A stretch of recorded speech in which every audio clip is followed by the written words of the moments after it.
സംസ്ഥാനത്തെ മദ്യവിൽപ്പന ഹൈടെക്കായി മാറാൻ പോകുന്നു എന്ന വാർത്തകൾ പുറത്തു വരികയാണ്. സംസ്ഥാനത്ത് ഓൺലൈൻ മദ്യവിൽപ്പനയ്ക്കായി സർക്കാരിനോട് അനുമതി തേടിയിരിക്കുകയാണ് beverages corporation. Beverages corporation MD Harshita സമർപ്പിച്ചിരിക്കുന്ന പുതിയ ശുപാർശയിൽ ഓൺലൈൻ മദ്യവിൽപ്പന ഉൾപ്പെടുന്നുണ്ട് എന്നതാണ് ഇപ്പോൾ പുറത്തു വരുന്ന വാർത്തകൾ. ഇത്തവണ ഒരു പടി കൂടി കടന്ന് ഓൺലൈൻ മദ്യവിൽപ്പനയ്ക്കായി ബെവ്കോ ഒരു മൊബൈൽ ആപ്ലിക്കേഷൻ തന്നെ തയ്യാറാക്കി കഴിഞ്ഞു. നിലവിൽ ഓൺലൈനിൽ ഭക്ഷണ വിതരണം നടത്തുന്ന സ്വിഗ്ഗി പോലെയുള്ള കമ്പനികൾ ഈ പദ്ധതിയിൽ താൽപര്യം പ്രകടിപ്പിച്ച ബെവ്കോയെ സമീപിച്ചു കഴിഞ്ഞു എന്നാണ് ബെവ്കോ MD മാധ്യമങ്ങളോട് വ്യക്തമാക്കിയത്. ഇത്തവണ ബെവ്കോ ഒരു മൊബൈൽ ആപ്ലിക്കേഷൻ അടക്കം തയ്യാറാക്കിയിട്ടുണ്ട് എന്നതുകൊണ്ട് തന്നെ 3 വർഷം മുമ്പ് സർക്കാർ നിരസിച്ച ഈ പ്രപ്പോസൽ അല്ലെങ്കിൽ ഈ ശുപാർശ ഇത്തവണ അംഗീകരിക്കപ്പെടാനുള്ള സാധ്യത വളരെ കൂടുതലാണ്.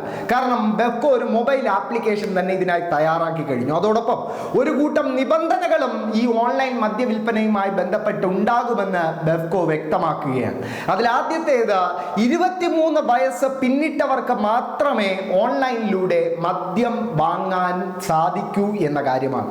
ഓൺലൈനിൽ ഡെലിവറി ബോയ് മദ്യവുമായി എത്തുമ്പോൾ 23 വയസ്സ് കഴിഞ്ഞു എന്ന് തെളിയിക്കുന്ന രേഖ, ഒരു തിരിച്ചറിയൽ രേഖ ഈ മദ്യം ഓൺലൈനിൽ ഓർഡർ ചെയ്യുന്ന വ്യക്തി ഹാജരാക്കേണ്ടതായി വരും. എങ്കിൽ മാത്രമേ അയാൾക്ക് മദ്യം ലഭിക്കുകയുള്ളൂ എന്നും ബെവ്കോ വ്യക്തമാക്കി കഴിഞ്ഞു. അതിലൂടെ സംസ്ഥാനത്ത് കുട്ടികളോ പ്രായപൂർത്തിയാകാത്തവരോ ഓൺലൈനിൽ മദ്യം ഓർഡർ ചെയ്യും എന്ന ആശങ്ക പരിഹരിക്കാനാകുമെന്നാണ് ബെവ്കോയുടെ വിശദീകരണം. കഴിഞ്ഞ സാമ്പത്തിക വർഷം 9,800 കോടി രൂപയായിരുന്നു ബിവറേജസ് കോർപ്പറേഷന്റെ വരുമാനം.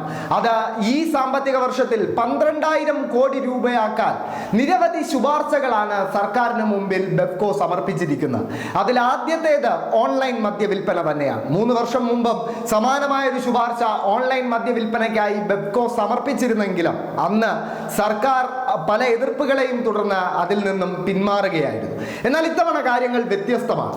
2 പുതിയ ശുപാർശകൾ കൂടി ഇത്തവണ ബെവ്കോ സർക്കാരിന് മുമ്പിൽ സമർപ്പിച്ചിട്ടുണ്ട്. അതിലൊന്ന് വീര്യം കുറഞ്ഞ മദ്യം വിൽക്കാനുള്ള അനുമതി തേടിയുള്ള ശുപാർശയാണ്.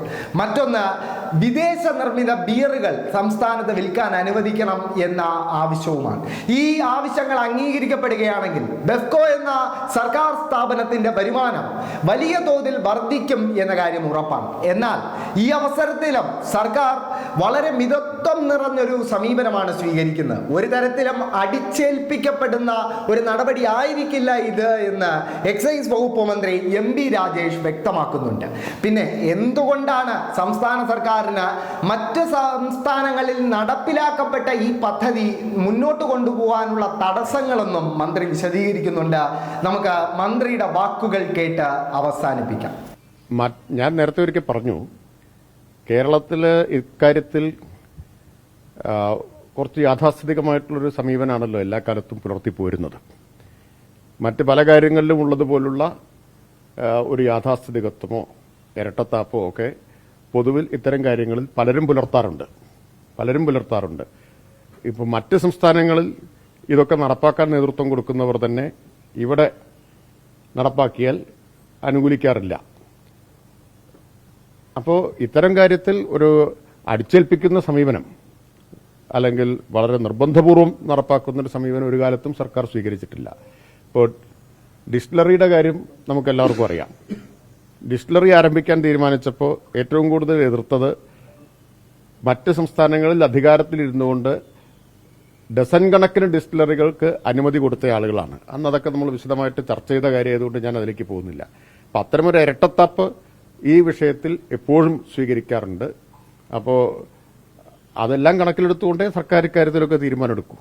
സമൂഹം പൊതുവിൽ ഇത്തരം കാര്യങ്ങൾക്കൊക്കെ പാകമാവാതെ എടുത്തു ചാടുന്നൊരു സമീപനം സർക്കാരിന്റെ ഭാഗത്തുനിന്നുണ്ടാവില്ല.